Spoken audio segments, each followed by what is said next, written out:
Greetings everyone, this is Potato Hedgehog, and welcome back to Onechanbara Bikini Samurai Squad. Last time, Himiko has discovered that her mooks have basically failed to capture Saki, and she sent Misery after us. And we kicked the shit out of her. Oh, and also, we fought Reiko in the last episode, so that's fun. But in either case, welcome to Chapter 8, Two Men. And Saki is a cheerleader now. Don't ask why, it just works. But in either case, this is basically a chapter where Saki and Anna have to take on most of the undead and then fight the two mooks at the end of the level. Oh, and did I mention I'm on hard difficulty now, considering easy difficulty was a little too easy, so this is one of the difficulties where the enemies actually give you a challenge. Even if you're in Berserk mode, don't expect to go through pile driving every zombie unless your character is maxed out. And if you've not noticed, Saki's sunset flip isn't exactly as overpowered as it usually is, considering I stepped up the difficulty. Stepping up the difficulty in Bikini Samurai Squad basically ups the number of zombies and how much damage they can take before they fall apart. I mean, unless your character is leveled up to game-breaking levels, which Saki is. And later in this footage, Anna, because I think I may have accidentally messed around and upped her gun stat a bit, so taking Anna into the harder missions isn't a suicide mission at this rate. More Bikini Samurai Squad, eh, Potato? Yes indeed, Moshi, yes indeed. The zombies aren't falling apart like dry wood now. Yeah, because I stepped the difficulty up a bit. Huh. Usually you step the difficulty down a bit if you want a challenge. Yes, Moshi, I admit to being a scrub. What of it? If you want to continue the rest of this game, try playing it on its hardest difficulty. Berserk? Yep. Where even one drop of blood will send you into Berserk mode, and you get, like, quadruple the damage, I believe. Let me just flip those legs! Yeah! How can you suplex a pair of legs and there's not even a chest? Because... Oh! Okay, I did not need to get fucked by every single zombie in the area! Okay, if you want to play dirty, then I'll start fucking you! Is going Berserk really a good idea? Yes, because Saki has had enough of being pushed around. Why is she a cheerleader? Because that's one of the options for the many alternate costumes you can get for Saki. Okay then. Yes, indeed. But yes, Moshi, going Berserk was the best idea, because if I hadn't, I would have gotten my ass beat, like several times over. You might want to tag in Anna so you can recover that health. This fucking dog zombie! My god! Just saying, Potato. Tag in Anna. Don't worry, I'm going to tag her in as soon as I recover all this health. Jill Valentine?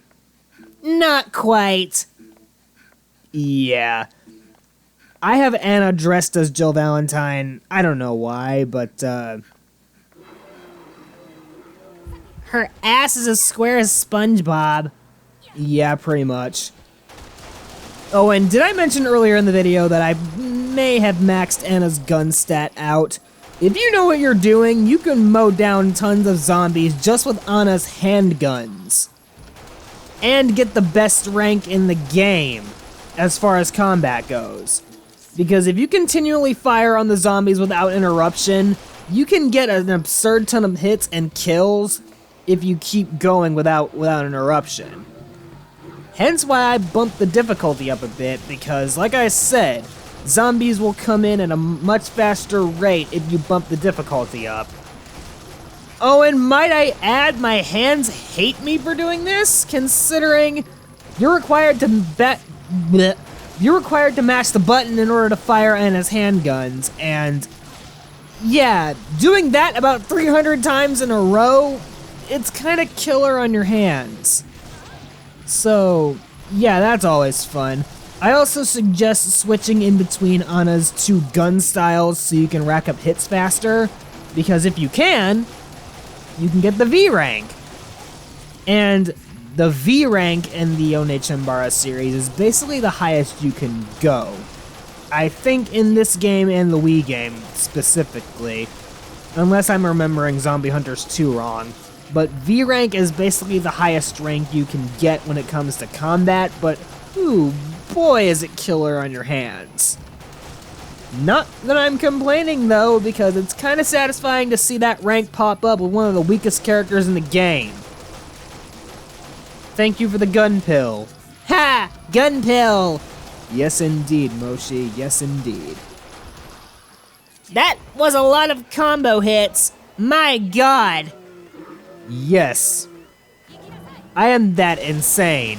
Oh, and this is Anna's ecstasy attack, 100 bullets. She basically fires straight ahead, and it's one of the most useless attacks in the entire game. Would you say it's Muda? Yes, indeed. But that being said, let's get to the boss fight, shall we? Did Andre the Giant just T-pose? Yes, he did. Repeated boss fights in Onechanbara? Never heard of it. But in either case, we're fighting that one Mook's brother in this episode. Well, in this boss fight, and he's pretty much got the same tactics as his brother did. Oh, and secondly, we got a tall-ass black man helping the Mook's brother. And he has the same tactics too. I think the Mooks have names, but I keep forgetting them. I know the black guy is named Flegg. That's F-L-G-G. And I think Yin and Yang are the two brothers that we were fighting. Oh, Yang's dead. Oops. And, did I mention that there are still five main male characters that appear in this series? Oh, achievement. Nice. You forgot to pick up the blue pill. Damn! That means we stay in Wonderland. Matrix! Yes, indeed, Moshi. Even on hard difficulty, these guys were not really a challenge. What's next? Actually, folks, before we end off this video, I do want to show something off. As I mentioned, Onechanbara Bikini Samurai Squad has a dress-up mode. So, we're gonna put Aya in a costume before we play as her in the next stage, which will be in the next episode. And I think the dress-up mode only appears in this game and Onechanbara Z2 Chaos, because I don't remember it being in the Wii game. And I find it odd that Aya's cowboy hat is not an option for her to wear in any of the dress-up mode costumes. That's just weird to me.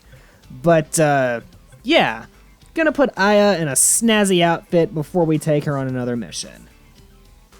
What is she supposed to be, like Samurai Blood Rain?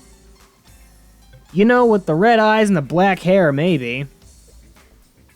All she needs now is to be voiced by Laura Bailey. But in either case, nah. Yeah, I like that. Now that I look at Aya in this costume, I'm pretty sure she kind of does look like Samurai Blood Rain. Yeah, kind of, sort of, maybe. The Chun-Li ponytail. I like that. Just put the pants back to black. Now we're working with something.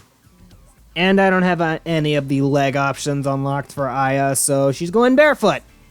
But in either case, after showing off the dress-up mode, actually, now that I think about it, if you guys want me to put Aya, Saki, and Anna into different costumes while playing through the rest of the game, just let me know and I will. That being said, if you guys enjoyed this episode of Bikini Samurai Squad, please leave a like and a comment to let me know, and I will see you guys in the next video. Till then, ladies and gentlemen, See ya!